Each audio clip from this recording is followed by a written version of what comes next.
Om Sadashivasamarambham Shankaracharya Madhyamam Asmadacharya Paryantam Vande Guru Paramparam. Be seated, please.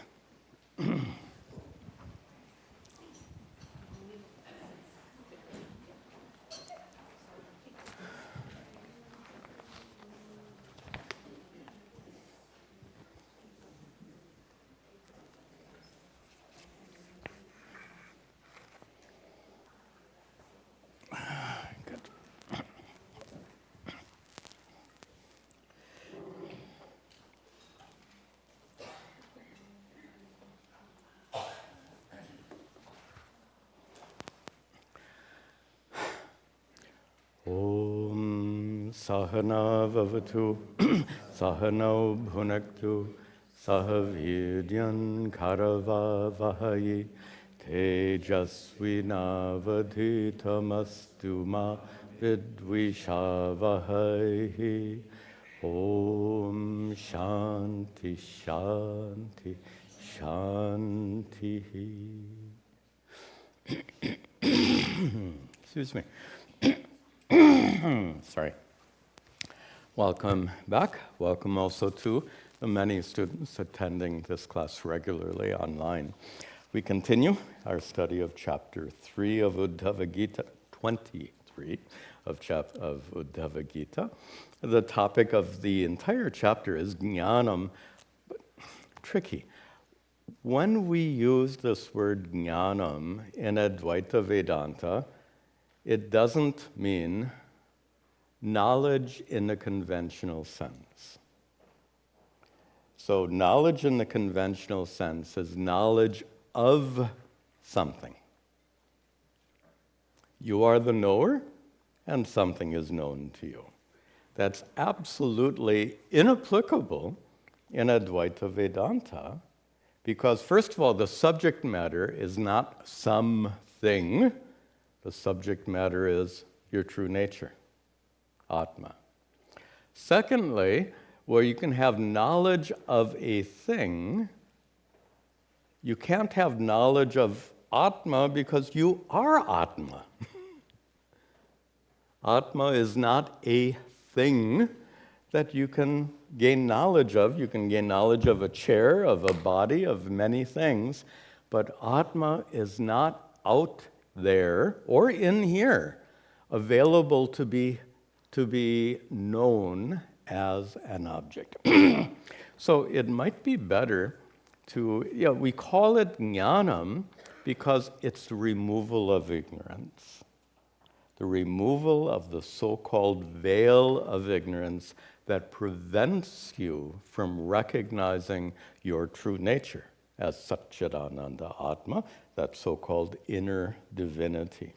So, this knowledge is the discovery. That's a nice, I like that word discovery somehow. Because when you discover something, it's already there. It's already been there. It's been there for a long time. When did Atma, this is a nice question. When did Atma become Satchidananda? Didn't, right? Watch this. When did Atma become enlightened? Wait a minute, you're getting this, yeah. So enlightenment is not for Atma. When we say that your true nature is divine, that's a beginningless reality. It's an eternal reality. To be enlightened is to discover who you already are. We have to use words very carefully here, but that's accurate. To be enlightened is to discover who you are, who you've always been, and what you always will be. That pure consciousness, unchanging, unbounded, limitless, vast, that so-called inner divinity.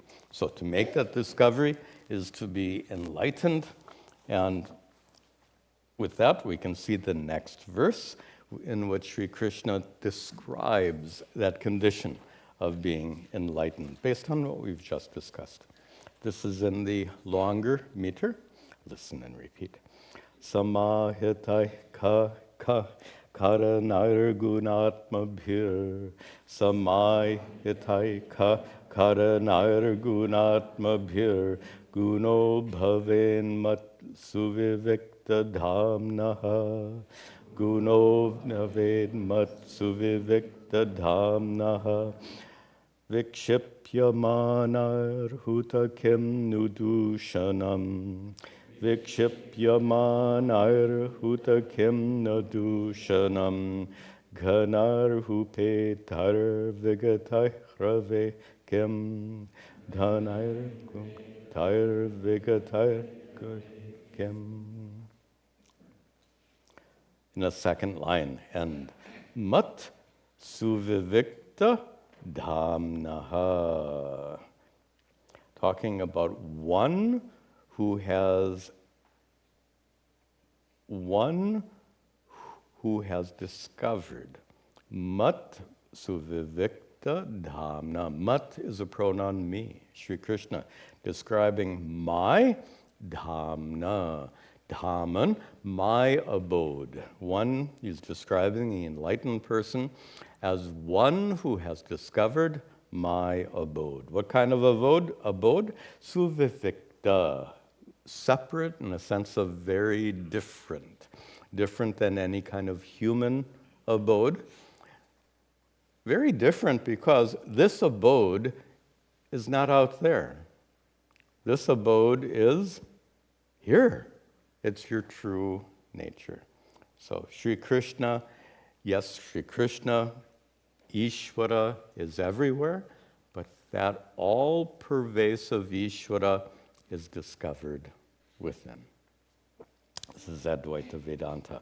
So one who has discovered that truth, Matsuvivikta Dhamman, one who has discovered Sri Krishna's presence within you as your own true self, Satchidananda Atma. What about that person? For that person, Sri Krishna asks, first line, kaha, and second line, gunaha. Kaha gunaha. What is here guna means like benefit, something that's good. Kaha gunaha. What is the benefit? The benefit for someone who has discovered my abode within, Sri Krishna asks, kaha gunaha. What is the benefit of samahitaihi karanaihi, of concentrating, samahita, concentrating your karana, your senses which are guna, atma bihi, which are made of three gunas. What is the purpose, what is the benefit, stay with the word guna, what is the benefit of concentrating your attention, of concentrating your senses? Patanjali in his Yoga Sutra speaks points to the great importance of the practice of pratyahara, sense withdrawal. After all, how can you discover Sri Krishna's presence within when you're looking all around, when you're so extrovert in life?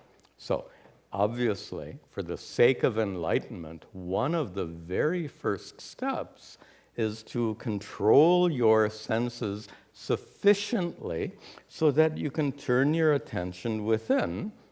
Here Sri Krishna says, but after you're enlightened, what's the benefit of controlling your senses?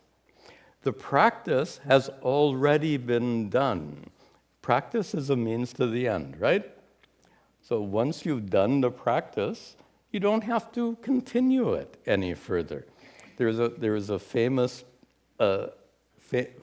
moment in this Razor's Edge book, and it's been made into a movie, Somerset Maugham. The special moment is where the protagonist, who has become enlightened, he met Ramana Maharshi, and he's at the top of a mountain. He's become enlightened, and it's getting very cold. He brought all of his books with him. up on top of the mountain, and he doesn't find any need to study them because he's already enlightened. The weather's gotten very cold, so what does he do? Page by page, he starts burning the books, all of his scriptures that he brought with him. The point is, once you're enlightened, the means that led you to enlightenment, the discipline, the practices, are no longer necessary. So Sri Krishna says, when you have truly discovered my presence within you, then there's no further necessity of restraining your senses. Which means what? It means you can enjoy a nice cup of coffee. Why not? And he further makes that point in the third line. He said, wait a minute, enlightened people can enjoy a cup of coffee? My guru loved coffee. So here Sri Krishna continues this in the third line. He says, Vikshipya manaihi uta kim na dushanam uta. Or, kim nu dushanam, what's the opposite of benefit is harm. So guna is benefit, dushana or dosha here is some harm. So Sri Krishna says, kim nu dushanam, what is the harm for that enlightened person? What is the harm in vikshipyamanaihi, in having the mind distracted? Which means, like distracted in a sense of enjoyment. Do you think enlightened people never enjoy anything? Never seek? I'll stay with my guru's example for a while. He used to love watching cricket on TV. And cricket, and he didn't watch football much. He watched tennis for some reason. He loved to watch tennis. So cricket and tennis. He would spend hours, especially the cricket games when they were in India, that means late at night in this country. So he'd be watching all night. He'd be watching his cricket games. What's Sri Krishna says? Kim nu dushanam. What's the harm? Maybe before enlightenment, if all you're doing is watching cricket games, you're never going to get enlightened, but that's not the context that Sri Krishna is talking about here. He's talking about after enlightenment. And there's a very important point being made here, and that is, many people tend to have unrealistic images of an enlightened person. Someone who has completely transcended the world to such an extent that they certainly can't relate to a cricket game, certainly can't enjoy a cup of coffee. They've transcended all that. Well, you get the message here. An enlightened person is a human being. And staying with my guru, you may have heard me give this example before. He had an interesting definition of an enlightened person. Given the fact that an enlightened person remains a human being, then he defined an enlightened person in this way. An enlightened person is a normal person, he said. And then he would add, the only normal person. You get the point? So enlightenment is getting rid of all of this mental weirdness, all of the ignorance. So then this verse ends. Sri Krishna gives a metaphor. Vedanta is full of metaphors. And here the metaphor is ganaihi upetaihi vigataihi va ravehi kim. What difference does it make? Ravehi for Ravi, the sun. What difference does it make to the sun when Gana here means clouds? When those clouds, upetaihi,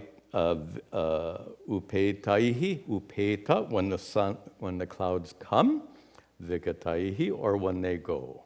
What difference does it make to the sun when clouds come and go. Very famous metaphor we've used many times, and you may have heard here, I've used it in the context of clouds of sadness, clouds of pain, clouds of misery. All these clouds can come into the mind.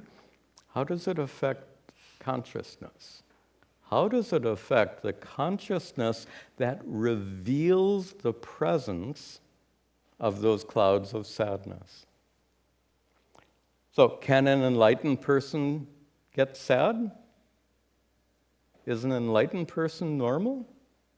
Do normal people get sad? Yeah. An enlightened person gets sad. But the sadness for an enlightened person is like the cloud. If you go out on a cloudy day, do you feel bad because the sun is destroyed? You know the sun continues to shine. The enlightened person knows that in spite of clouds of sadness and pain, the enlightened person knows, I am okay no matter what. That's it. Let the clouds be there. What harm is it? That's what Sri Krishna's point is with this metaphor. And he gives another metaphor in the next verse. Let's see that. Yata nabho vaivanalambu bhugunaihi Yata nabho vaivavananabu gunaihi Gata gatar vartugunar nasajjate Vata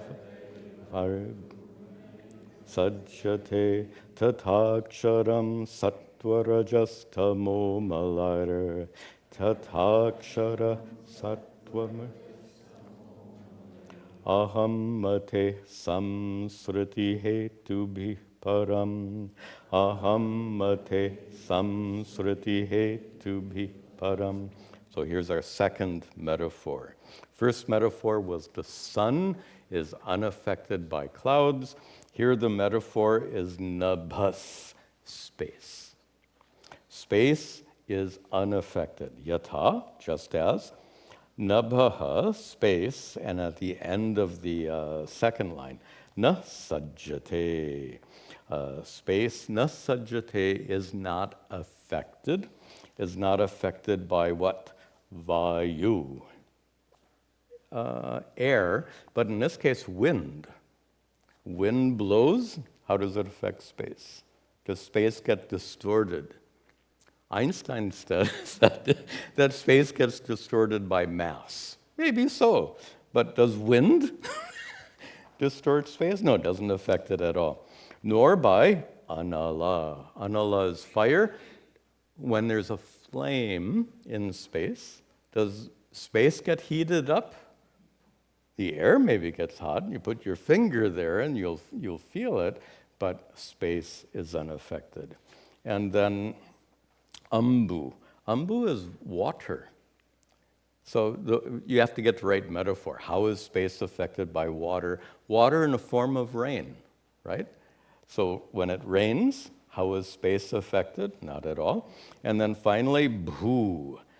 Bhu is earth. How is space affected by earth when there's dust in the sky? Space remains utterly unaffected, gunaihi, by the qualities of the wind, the flames, rain or dust. That's a nice metaphor because when something is in your mind, does that affect consciousness? Whatever is in your mind, whether it is vayu, we like to stretch metaphors. So here's stretching the metaphor. Vayu, wind, when your mind is agitated. How does that affect consciousness? Anala, when your mind is frustrated, fiery. I won't say anger because I don't know how an enlightened person gets angry. It doesn't really make sense. An enlightened person never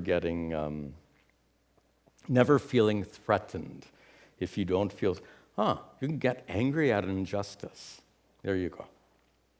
So seeing a terrible injustice, an enlightened person could get angry. Okay? So that anger is burning in the mind of an enlightened person. How does that affect consciousness? Not at all. Or ambu, rain, we associate rainfall with sadness, so that sadness is in the mind, doesn't affect bhu, dust, dirt, any kind of impurity. How does it affect consciousness? And the metaphor continues. Gata agataihi vartu gunaihi. Vartu, season. Vartu gunaihi, the nature or quality of seasons, warm and cold. So warm and cold with the various seasons, that gata and agata, when the seasons change and the temperature changes, how does that affect the air in the same way? How is consciousness affected? This is really crucial in Advaita Vedanta because there's a common misconception that being enlightened requires a perfect mind. This is really an important point. If enlightenment requires a perfect mind, forget it. What human being can have a perfect mind? The mind can't be perfected, your body can't be perfected, nothing about the human condition can be made perfect. It can be improved. And improving it is good. We should improve. But to make enlightenment, to wrongly assume that enlightenment is the end result of a process of perfecting the mind, this is a common misconception, and it really causes trouble. So if the mind cannot be perfect, then what exactly is enlightenment? And mind cannot be perfect, but knowledge can be perfect. That is to say, that you can know your true nature as unchanging consciousness that remains utterly unaffected by any of the nonsense that happens in your mind, in your body, and in the world around you. When you have that knowledge and it's perfectly and completely assimilated, no more suffering. You have the complete absence of suffering. And the complete absence of suffering is a state of perfection. But it's not a state of perfection for the mind. Can enlightened people get headaches? If they have a head. Only if they have a head. Then they can get so. It's a state of perfection referring to Satchidananda Atma, which is always perfect. You discover your true nature as Satchidananda Atma. So this is the drishtanta, the metaphor that comes in the first half, and in the second half comes the darshtanta, what the metaphor represents. And so he begins the first part with yatha, just as nabhis nasajjate, just as space is not affected. In the third line, tata, in the same way, aksharam na sajjate. Here, akshara, that which is unchangeable, referring to consciousness. That which doesn't decay, that which doesn't get affected. That word sajjate, that comes in the prior half. That consciousness, aksharam, it doesn't get affected by anything. Why? That aksharam is, end of the verse, param. It is, and param can mean supreme. It can also mean beyond. And here, take it in the sense of beyond. That aksharam is beyond, param, beyond what? Beginning of the fourth line. We have to jump around a little bit here. It is beyond aham matehe. It is beyond the aham mati, ego, ahankara. beyond the limited individual who says, I have a headache. An enlightened person, let's play with this for just a moment. Will an enlightened person say, I have a headache? So first of all, we've already established if an enlightened person still has a head, they are indeed subject to getting headaches. So suppose the enlightened person has a headache and wants you to get some Tylenol for them.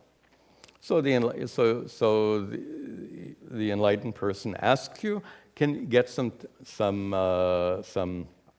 Tylenol? And you ask, oh, Swamiji, do you have a headache? And what will you say? Yeah, I have a headache. But now watch this. When the enlightened person says, I, the enlightened person completely understands the fact that I is a pronoun. And the referent of a pronoun is kind of arbitrary. So if an enlightened person says, I, we need a special translation here for an enlightened person. They speak a different language. When the enlightened person says, I have a headache, it means this head hurts.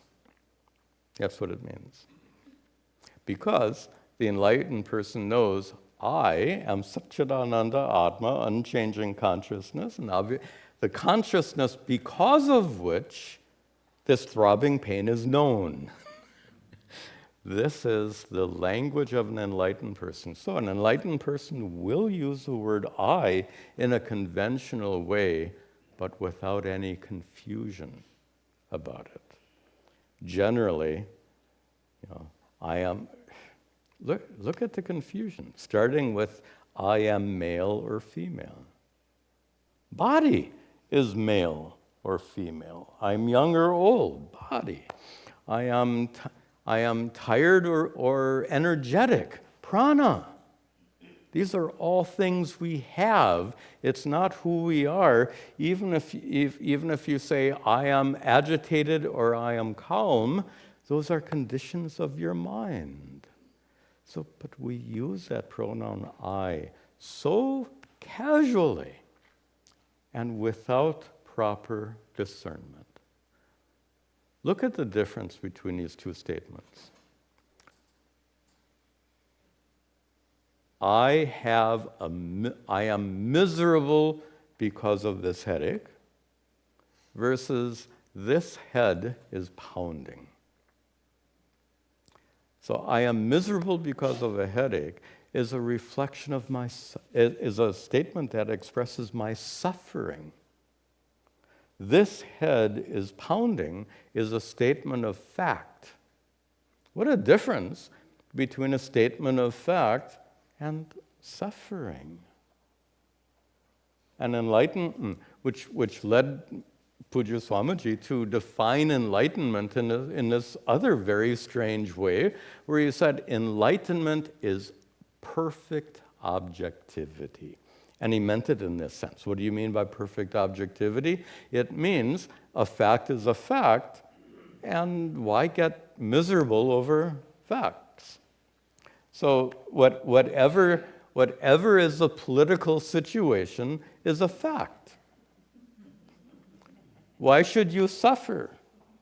Or why should you be elated? It's just a fact. An enlightened person is not going to suffer or get elated over a fact, even a fact of the political climate. So, this is what he meant by pure objectivity.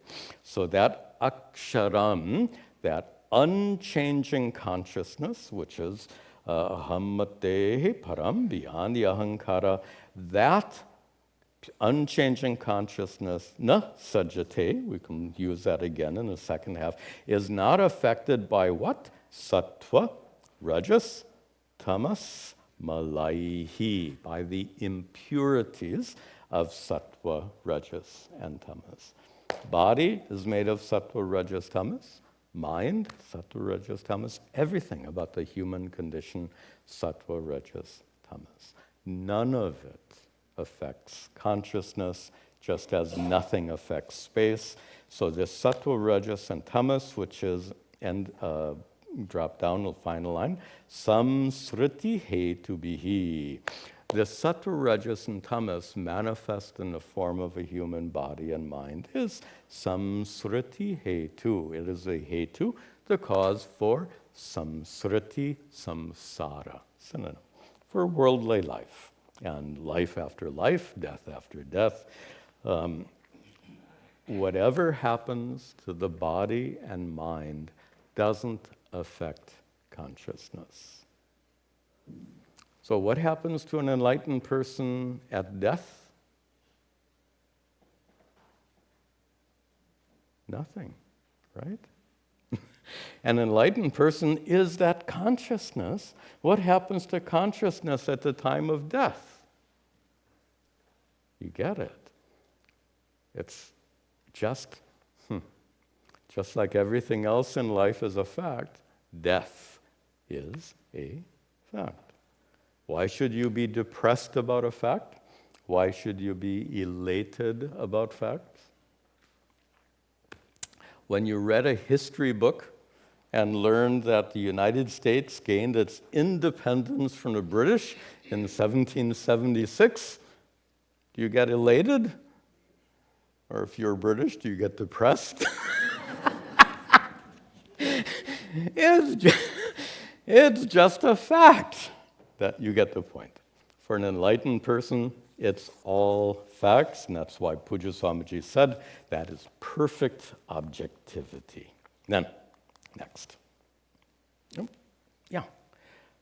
Tatapi sangha parivarjaniyo, tatapi sangha parivarjaniyo, guneshu maya rachiteshu tavata, guneshu maya rachiteshu tavata, madbhakti yogena dridhena yavata, madbhakti yogena dridhena yavata, rajo nirasyeta manah kashayaha, rajo virasyeta manah kashaya.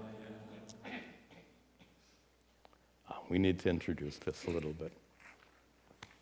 So if nothing affects consciousness, whatever happens to your body doesn't affect consciousness, so why bother taking care of it? Eat more donuts.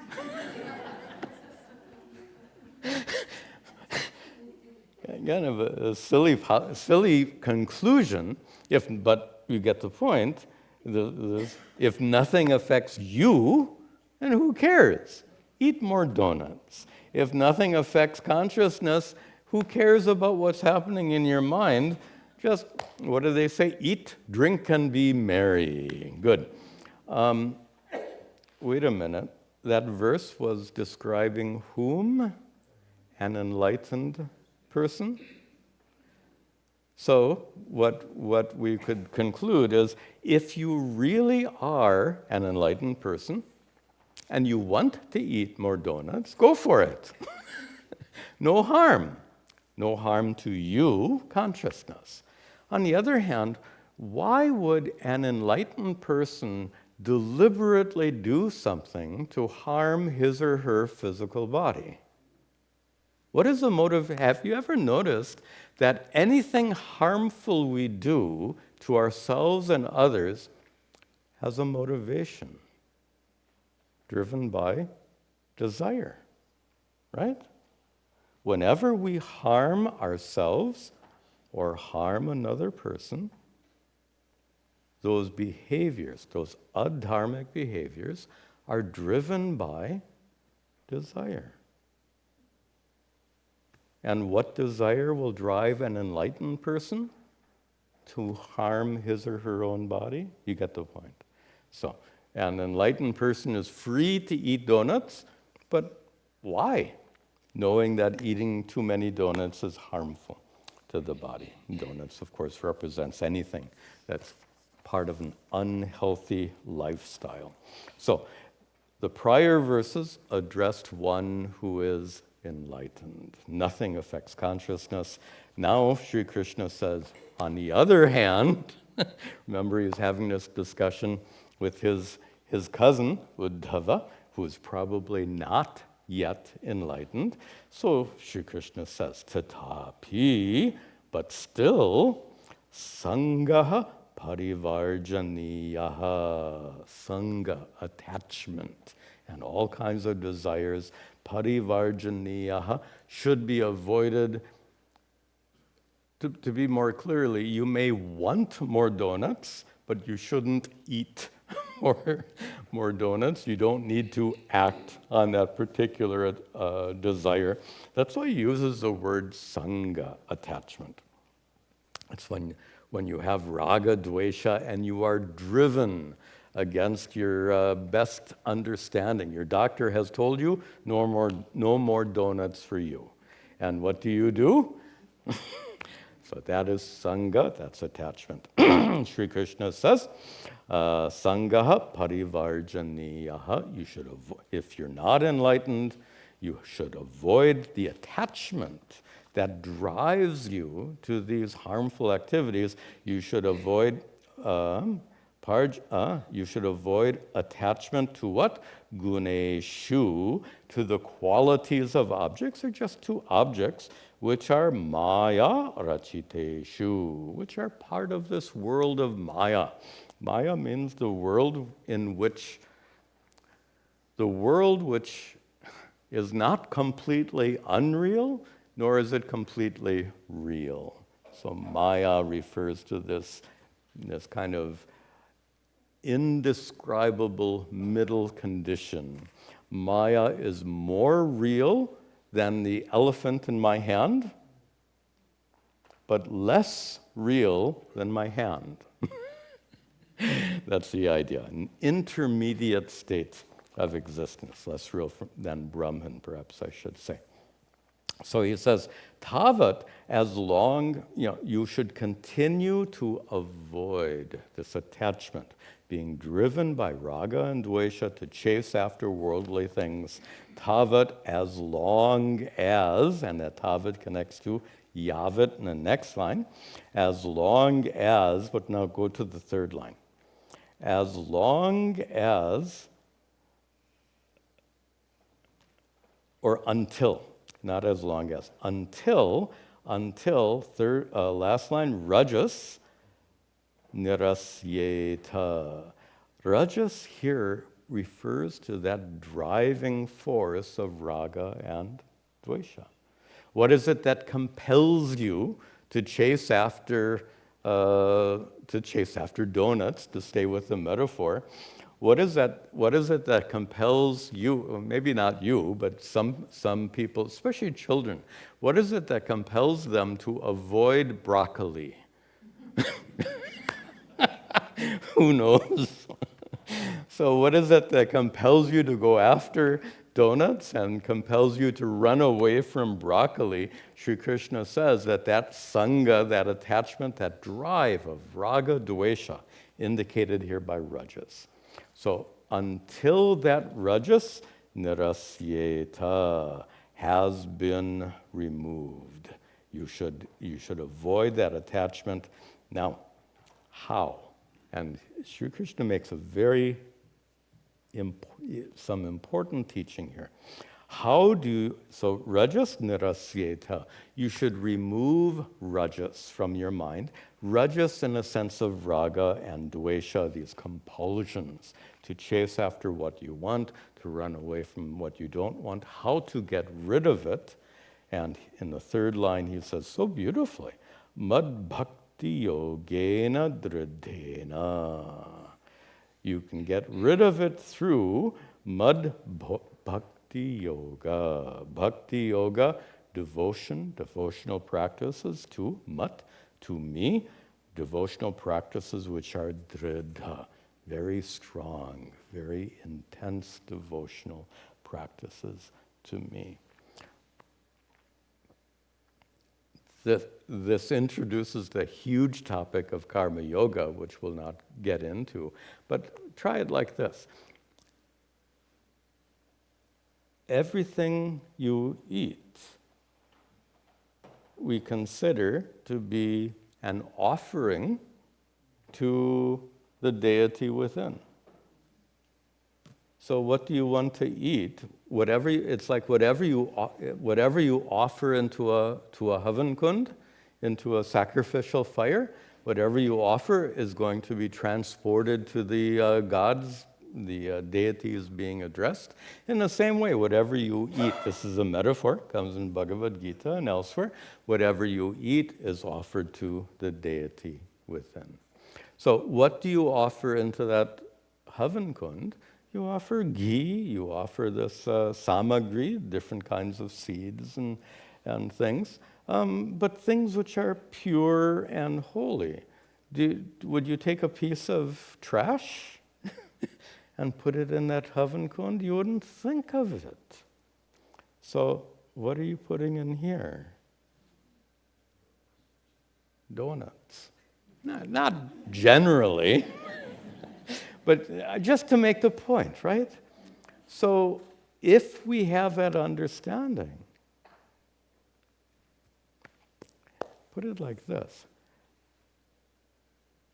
If you really understand the teachings of Karma Yoga, this body belongs to Ishvara. That's Karma Yoga.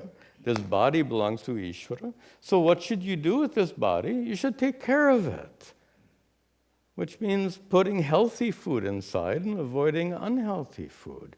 This is how, he says that you overcome this raga dvesha through bhakti. And here is, again, Karma Yoga is a huge topic, but in our current context, here's just one tiny little example of raga dvesha with regard to our lifestyle. If this is Ishvara's body, then how should we take care of it? It's on loan. You were given this body long ago at the time of your birth, and you possess this body for another number of years, and then you give it up. So it really is on loan. And a funny observation, if you have a car, you take care of it. But if you are driving your friend's car, your friend loaned you the car, do you take care of your friend's car? You don't bother? In fact, you take care of your friend's car better than you take care of your own car, correct? Because it's been loaned to you by your friend. Your body has been given to you by Bhagavan.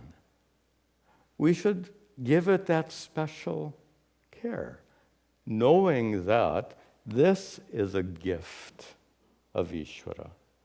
Treating this body as a gift of Ishvara, we treat it appropriately, and in this way we become free from raga dvesha. So this is just one small, tiny example of karma yoga, which means bringing these spiritual teachings into our day-to-day lives, where we are often driven by raga dvesha. So here's how. He says, bhakti yogena durdena. Through bhakti yoga, you can overcome this raga dvesha. This raga dvesha, which he describes with this fascinating word. He says, mana kashayaha. It is a kashaya of the manas. Now, tricky because the word kashaya has too many meanings. And some of you are thinking of, I think in South India, it's some medicine you drink, right? Not that one. Anyway, it's in the mind, he says, so obviously he's not talking about that. Kashaya is a name for this vastra. Because kashaya can mean the red color. Kashaya can mean red, and by extension, dye. So kashaya. Kashaya also more commonly simply means dirt or impurity. So starting with that meaning, the manah kashaya, the impurity of the mind.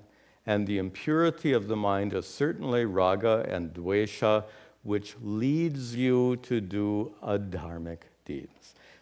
So just be very clear. Why is raga dvesha an impurity? Is raga dvesha natural? We've argued so many times that whatever is natural is, God made it. Ishvara gave us minds that are subject to raga dvesha. That's all normal. But now, when raga dvesha is directed towards something dharmic, there's no problem. There might be problems. If your raga dvesha directs you to buying a brand new state-of-the-art electronic gadget or car or something that's way too costly, then there's some problem to your bank account or your checking account, your credit card balance. But there's nothing adharmic about it, assuming that you don't overspend. But the point is that raga dvesha can equally drive you towards something adharmic, something that's harmful to yourself and to others. In that way, raga dvesha is an impurity. Remember, impurity here is understood through the lens of dharma and adharma. Anything that leads you on the path of dharma is pure. Anything that leads you away from the path of dharma is impure. So raga dvesha are impure, even though they're normal.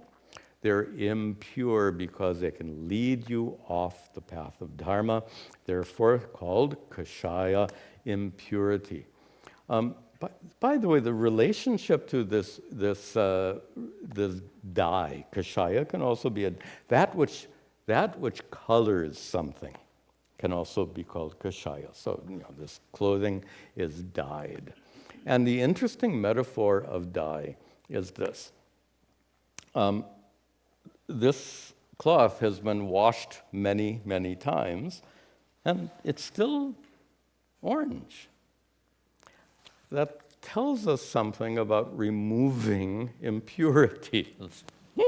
So impurities in our minds, we remove those impurities many times. Every prayer removes impurities. How about bathing in the Ganga? During the Kumbh Mela now, so many people are bathing in the Ganga. Typical thing, you bathe in the Ganga, fine, you're cleared of all your sins, all the impurities, but then the moment you step out of the Ganga, guess what happens? You start collecting new impurities. We all know that. Those of you who do laundry know it better than most of us. So you get clean clothes. Actually, we all wear clean clothes. How long do they stay clean? Before long, they need to be laundered again. So this is the problem of impurity. Some impurities are like dye, and they just stay there, and it's really, really hard. I suppose if you wash this another 100 times, it'll be a bunch of threads. But you get the idea. Eventually the dye does go. But it goes slowly. And we're talking about removing impurities. And the point here is, even the most deeply embedded impurities in our minds can be removed, but it may take some time, some effort. How many times should you bathe in the Ganga? Not just once is kind of the idea. And then the other observation from this interesting word, manakshaya, the other observation is even after removing impurities, you get more that come back. And that is the idea we'll see this one more verse, because the next verse talks about this. You remove impurities, and they come back. You wash your clothes, and then next week you have to wash them again. And a week after that, you have to keep doing that. And Sri Krishna talks about this problem in this next verse. He says, Tatamayo sadhu vichiksik to nranam Yatha mayo sadhu chikitsito nrinam punah punah santudati prarohan punah punah santudati prarohan evam mano pakvakashaya karma evam mano pakvakashaya karmam kuyoginam vidyati sarva sangam kuyoginam vidyati sarva sangam. So he gives an example to describe this process, this process of removing impurities. So I joked with you, how many times, let's put it in a different context. How many times should you jump in the Ganga, I'm being a little sarcastic, bathe in the Ganga? How many times should you take a sacred bath in the holy Ganga to become enlightened? And you can answer that question. So it doesn't work that way. And that's what Sri Krishna describes here. He says, yatha is just like amayaha. Amaya means illness, physical illness in this case. Just as physical illness, nrinam, at the end of the line, of a person, of people. So if the physical illness of a person is a sadhu chikitsitaha, chikitsitaha, treated by some medicine, by some doctor. But if it's treated how? Asadhu. Sadhu means well, properly. Asadhu, not properly treated. So if a person's illness is not properly treated, I'm thinking how many medical professionals we have here. So you know this better than you might know this better than Sri Krishna, because he wasn't no MD degree. All right. So when an illness is improperly treated, then what happens? Punaha, again and again, prarohan, it advances, and santudati, it afflicts the person again and again. So that illness improperly treated, prarohan, it re-emerges, and santudati makes a person suffer again and again. Why? We know this so well. The underlying problem has not been treated. And this happens a lot. The symptoms are treated and not the underlying problem. This happens not only in medical care, it happens when we want to be free from suffering. We keep doing these little things which make our lives a little bit more comfortable, and then we're comfortable for a few days, and then the suffering comes back. We do something more, we're comfortable again, and then the suffering comes back. We do something more. That cycle continues and continues. We do things to remove our misery, and it keeps coming back because we haven't treated the underlying problem. So Sri Krishna describes that in this way. He says, evam, in the same way. By the editor here has made a mistake. By the way, who is the editor? The editor should have put navagraha here. Mano, avagraha, because, breaking it apart, it's manas apakva. If you lose that you got the opposite meaning. So manas apakva kashaya karma. For someone, for a manas, for a mind that is apakva kashaya karma. A mind whose kashaya, impurities, and associated karmas. When there's impurities, it drives raga dvesha. Raga dvesha leads to actions. So all of that, if all of that is Apakwa, literally uncooked is what it means, but if it has not been fully removed from the mind, is the context here. A mind which is apakwa, raw, uncooked, unrefined, unbathed, you could say, full of impurities. For such a mind, what happens is then that mind, vidyati, in the verb in the next line, that mind, a mind from which those impurities of raga and dvesha have not been removed, what does that mind do? Vidyati. There are several meanings here. Vid in the sense of vidhi, a rule or command. So here, that mind, vidyati, controls who, or afflicts, it can also mean. That mind afflicts whom, and here's an interesting word, ku yoginam. Yogi, you know, as a spiritual practitioner, so yoginam vidyati. It afflicts a yogi. Why? A yogi who is a ku yogi. Most of you know in Sanskrit, su is a prefix for good.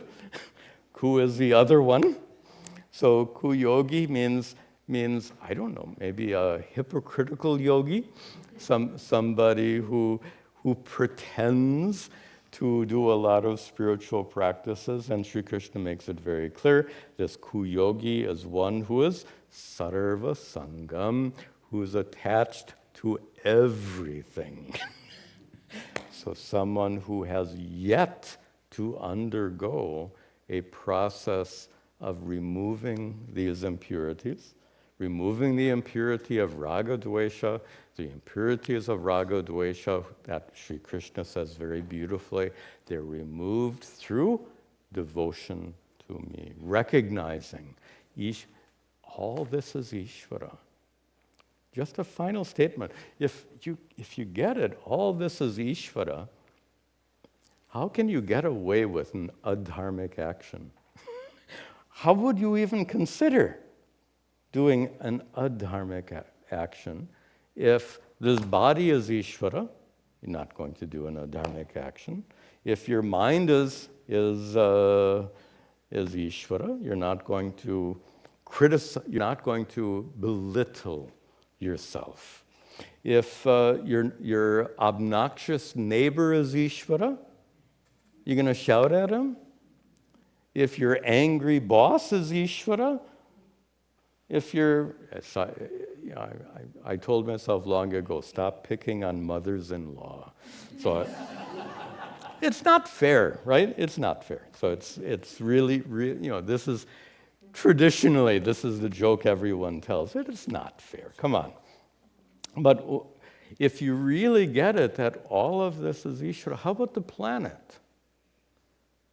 Planet is Ishvara. How much garbage do we produce, which goes into landfills? How much petrochemicals do we use? All of which contributes to global warming. You get the point that karma yoga, based on this understanding, all this is Ishvara, radically transforms your life and leads to a whole different attitude. All this is Ishvara. And it's not just an idea or a concept. You've all been exposed to these teachings sufficiently to know. When the ancient rishi said, Sarvam Kalvidam Brahma, all this is Ishvara. Ishavasyam idam sarvam. All of this is included in Ishvara. How many times do we find that statement in our scriptures? When those statements transform your mind, living a life of sadhana becomes easy. So that's the key, and that's why we keep going with these teachings to bring about that transformation of our mind. This is a good place to conclude today. A couple of announcements. Tomorrow, Sunday, we have our Vedanta class at 10 o'clock. Satsang, question and answers at 11. Please come and join us. And then this coming Wednesday at 7 p.m., we have our advanced meditation class. If you already know how to meditate, come and join us. We'll conclude with our prayers.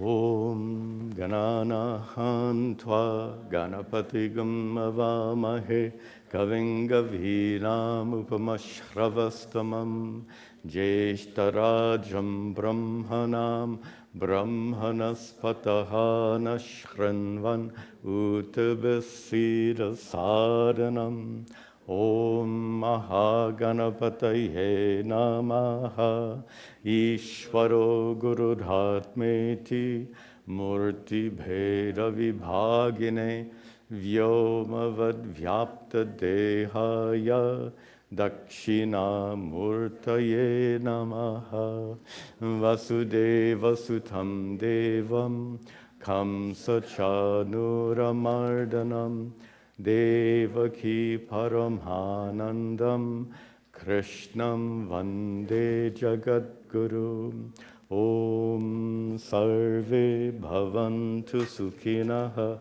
Sarve Santu Niramayaha Sarve Bhadrani Pashyantu Ma Kaschad Dukkha Bhag Bhavet Asato Ma Sadgamaya Tamaso Ma Jyotirgamaya Mrityorma Amritangamaya Om Shanti Shanti Shanti Om Tat Sat.